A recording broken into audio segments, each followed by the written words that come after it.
క్రైస్తవుడండి మీ అందరికీ సామెతలు 18వ అధ్యాయము. వేరుండగోరువాడు స్వేచ్ఛానుసారముగా నడుచువాడు, అట్టివాడు లెస్సైన జ్ఞానమునకు విరోధి. బుద్ధిహీనుడు వివేచనయందు సంతోషింపక తన అభిప్రాయములను బయలుపరచుటయందు సంతోషించును. భక్తిహీనుడు రాగానే తిరస్కారము వచ్చును, అవమానము రాగానే నింద వచ్చును. మనుష్యుని నోటి మాటలు లోతు నీటి వంటివి, అవి నది ప్రవాహము వంటివి, జ్ఞానపు ఊట వంటివి. తీర్పు తీర్చుటలో భక్తిహీనుల ఎడల పక్షపాతము చూపుటయు, నీతిమంతులకు న్యాయము తప్పించుటయు క్రమము కాదు. బుద్ధిహీనుని పెదవులు కలహమునకు సిద్ధముగానున్నది, దెబ్బలు కావలెనని వాడు కేకలు వేయును.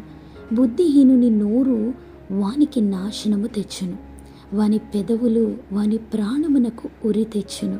కొండెగాని మాటలు రుచిగల భోజ్యములు, అవి కడుపులోనికి దిగిపోవును. పనిలో జాగు చేయువాడు నష్టము చేయువానికి సోదరుడు.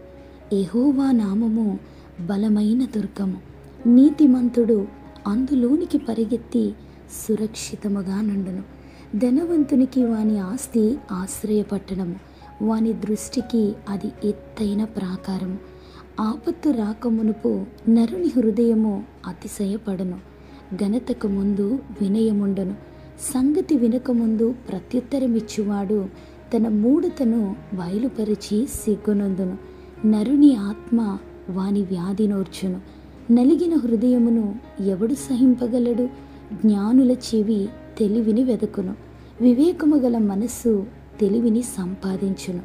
ఒకడు ఇచ్చు కానుక వానికి వీలు కలగచేయును, అది గొప్పవారి ఎదుటికి వానిని రప్పించును. వ్యాజ్యమందు వాది పక్షము న్యాయముగా కనబడును, అయితే ఎదుటివాడు వచ్చిన మీదట వాని సంగతి తేటపడును. చీట్లు వేయుట చేత వివాదములు మానును, అది పరాక్రమశాలులను సమాధానపరచును.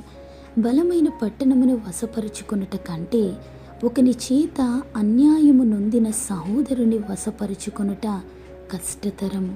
వివాదములు నగరు తలుపుల అడ్డగడియలంత స్థిరములు. ఒకని నోటి ఫలము చేత వాని కడుపు నిండును, తన పెదవుల ఆదాయము చేత వాడు తృప్తి పొందును. జీవమరణములు నాలుక వశము, దాని యందు ప్రీతిపడువారు దాని ఫలము తిందురు. భార్య దొరికిన వానికి మేలు దొరికెను, అట్టివాడు యెహోవా వలన అనుగ్రహము పొందినవాడు.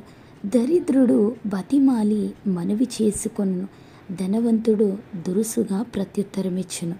బహుమంది చెలికాండ్రు గలవాడు నష్టపడును, సహోదరుని కంటెను ఎక్కువగా హత్తియుండు స్నేహితుడు కలడు.